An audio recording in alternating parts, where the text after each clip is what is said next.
Hello প্রিয়ন, আসসালামু আলাইকুম। কি অবস্থা সবাই, কেমন আছেন? আশা করি ভালো আছেন। এই একটা কবুতর দেখেন, এটা হচ্ছে দুইটা ফার্স্ট আর হচ্ছে দুইটাতে হচ্ছে টপ 5 এর মধ্যে আছে কবুতরটা। মাশাআল্লাহ খুব একটা ভালো কবুতর। আসলে আমি ভালো করে স্বাভাবিকভাবে কথা বলতে পারতেছি না। আমার উপরে দেখেন কি সুন্দর কবুতর। কবুতরই ভাই, যার কবুতর তার কাছে লাখ টাকার জিনিস।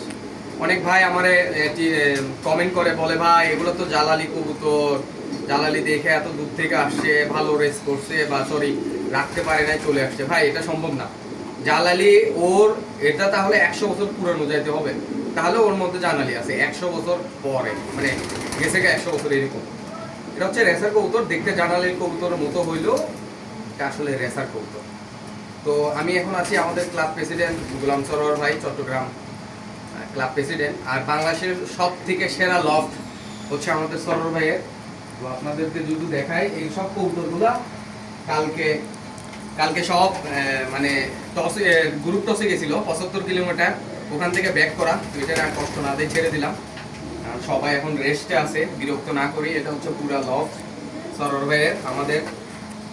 তো সরোয়ার ভাইয়ের কথা কি বলবো, উনি আসলে অনেক দিল মহব্বতের মানুষ, সবাই অনেক ভালো ইয়া করে, হেল্প করে বা পরামর্শ দেয়।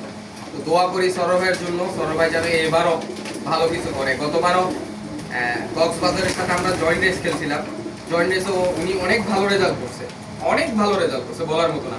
ওনার দুইটা কবুতর আছে একসাথে ফার্স্ট হয়েছে, মানে কোনটা রেখে কোনটারে ফার্স্ট দেবে, দুইটাই ফার্স্ট। এখন ফার্স্ট সেকেন্ড করে দেওয়া হয়েছে আর কি। তো সবাই দোয়া করবেন সরোয়ার ভাইয়ের জন্য, আমার জন্য, আমার লক্ষ্যের জন্য, আমাদের ক্লাবের জন্য, যেন ভালো কিছু হয়, ভালো কিছু করতে পারি, বাংলাদেশের মুখ যেন আরো উজ্জ্বল করতে পারি, বাইরের কান্ট্রির মধ্যেও যেন আমাদের প্রচারিত হয়। তো বাংলাদেশের সব থেকে বেস্ট লফট হচ্ছে এটা, বাংলাদেশের মধ্যে সব থেকে বেস্ট লফট।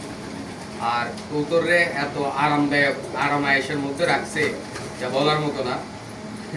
যাক, সরোয়ার ভাইয়ের জন্য অন্তর থেকে দোয়া করি, সরোয়ার ভাই আরো ভবিষ্যতে সামনে সব সময় আল্লাহ যেন ওনার হায়াতে রিজিকে বারাকা দান করে, এন্ড ওনার যেন আরো ভালো কিছু হয়, দোয়া করি। Thank you.